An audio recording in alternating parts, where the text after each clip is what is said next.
How to stop feeling tired and overcome exhaustion. Life becomes a real struggle when you're always tired. Maybe you've tried out so many things and you still can't figure out how to beat it. In this video, we'll take a closer look at what could be triggering a constant feeling of tiredness, exhaustion, or fatigue, and why so many people struggle with it. What I'm about to cover: what is fatigue or exhaustion? When does it become a problem? How do you recognize it? What does Google say? And what is really happening? And then last but not least, what can you do about it? I'll briefly go into all of these questions and give an overview of the most common factors that cause fatigue and what it is that your body is actually doing. I'm also about to share some easy tips to find out how to proceed and regain your energy. So let's find out what so many people overlook when it comes to exhaustion. Also, make sure to stay tuned in, as I'll be sharing a step-by-step guide to help you focus on regaining your energy. This is a simple yet powerful exercise that you can use whenever you feel stuck and you want to get your energy moving again. So let's dive in. What is fatigue or exhaustion? Many people use words like fatigue and exhaustion, feeling drained, when they feel really tired from mostly physical but also mental activity. Let's say after a long workday. Experiencing a lack of energy is usually a normal part of your day-to-day life. It's a natural reaction to using up all your energy throughout the day, like a battery that only lasts for a certain amount of time, right? So far, this is all natural behavior. Now, when does it become a problem? When your feeling of tiredness, when it rules your days, that's when you really need to start taking action. That's when you know that something is not adding up. How do you recognize it? When you're starting to plan your day around your lack of energy, that should be a sign for you that something is not right. And those can be things like setting your alarm clock like 2 hours in advance just because you know that you can't get up, or needing your full weekend to recover and rest up, and then on Monday still feel like crap. Having a hard time dragging yourself to work and just simply getting through your day, or even not replying to messages or calls from friends, even canceling appointments and meetups because you just know that you won't be able to have enough energy to deal with it. When you're constantly longing to sit or lay down and you just want to be left alone and be in your own world. Or thinking and planning ahead because you're trying to preserve your energy and you want to plan in enough time for rest. And do stuff like that long enough and you start dreading every appointment because everything will drain you. Also, things like not being able to handle simple tasks like making coffee, cleaning up. It's just too much, you just can't deal with it. Those and many other signs are signs that everything it's getting out of hand, and you gotta do some digging to find out what is actually triggering all of this. Now, an important one: what does Google say?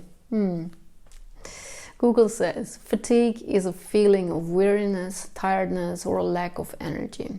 It can be a normal response to physical activity, emotional stress, boredom, or lack of sleep. But it can also signal a more serious mental or physical condition. Everyone feels tired now and then. When you search the internet, I know we all do stuff like that. When you search the internet for fatigue or exhaustion, it gives you a number of causes or factors that play or can play a role. There are two main categories, being physical stress and emotional stress. So let's take a look at the physical stress. There could be too much or too little physical activity.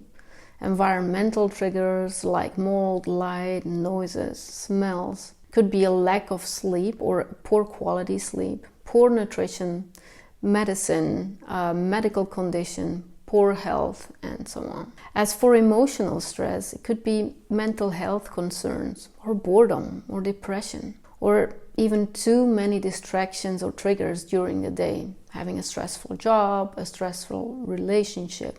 Most of the factors mentioned here are usually seen as causes, but what we really need to start doing is to see them as consequences of the choices we make every single day. Our choices create behavior, and behavior leads to certain situations or environments that are or aren't good for us depending on the choices we make.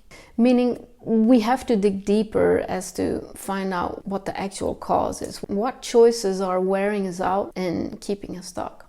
What is really happening? First of all, I want to reiterate how crucial it is to understand the consequences of our choices. The fact that we are the only ones making choices for ourselves, and therefore the only ones responsible for what happens to us. When we know deep inside that we don't want to keep working in that stressful place, but we choose to do it because we need that money, or we choose to stick with a partner that really isn't good for us, but it's easier, than to break up and live life alone. Those kind of choices have severe consequences. We make so many choices in our lives that do not support who we are.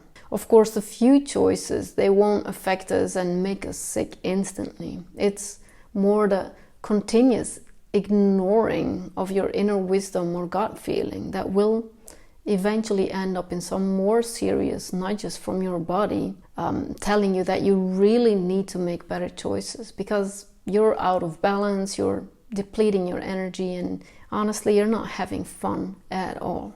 Your body will cope with stuff only for so long. Now, we are very resilient creatures, but we do have our limits as well. After years of ignoring what you really need to be happy, that behavior is going to cause some serious imbalance in your body.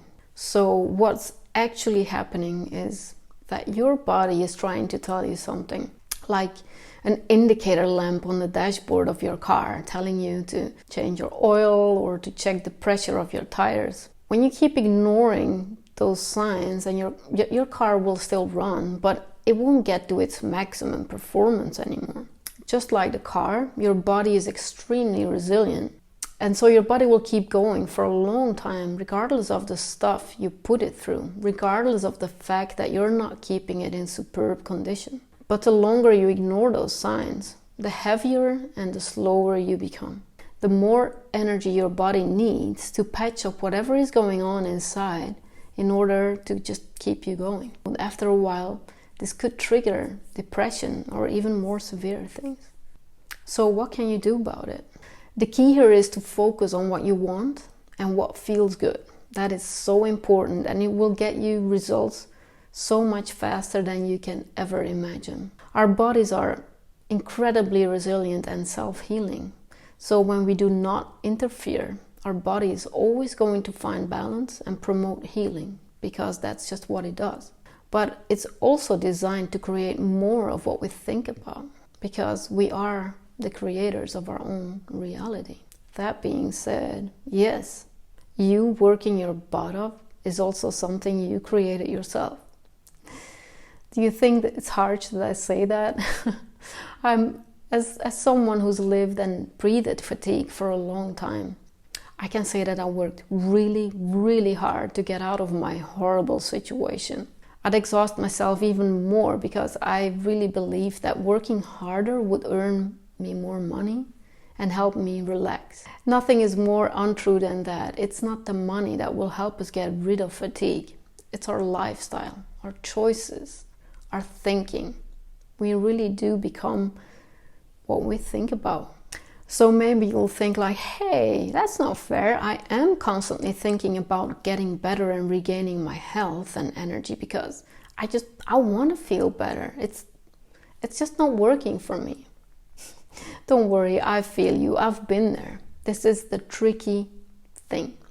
Creating has got all to do with like directing your thoughts and your feelings. If you want to know more about creating your own reality, then you should check out my video about this topic. I'll put a link in the description. As long as we constantly think about getting better, we're actually acknowledging that we are unwell. We direct our thoughts to the fact that we are unwell in this moment. As long as we focus on our actual status in this moment, that's what we create more of. Usually we base our decisions on our thinking. And fact of the matter is, logical decisions easily get us into a vicious circle of thinking in lack or thinking in fear. I can't do this, and so I won't be able to do that, and then I will end up being alone or not being able to provide for myself, and oh man, what of my future, and what will people think? You fall into the what if trap, and honestly, that's an ugly path. Once you start walking a path of more positive thinking and feeling, once you become aware of how big an impact your choices have on your well-being, I'm sure you'll put more thought and feeling into your actions. You'll start paying more attention as to what it is that makes you feel good. And when you make that a habit, you're on a roll. You won't go back to the what if thinking, because you know where that'll lead you. So then you can start making the right choices for yourself. Not the choices your environment or loved ones want you to make. That's different. But only the ones you feel are right for you. It won't let you fall back into that deep abyss ever again, because now you are aware. You know how important it is to choose what is best for you. If you like this video, a thumbs up would be greatly appreciated. That way I know that I'm creating something helpful, which is what I aim to do with this channel. Let me know what you think. Any comments and likes are always really greatly appreciated. Remember, your main focus should always be to feel good. That's your foundation, wherever you are in life. Catch you in the next video. Bye.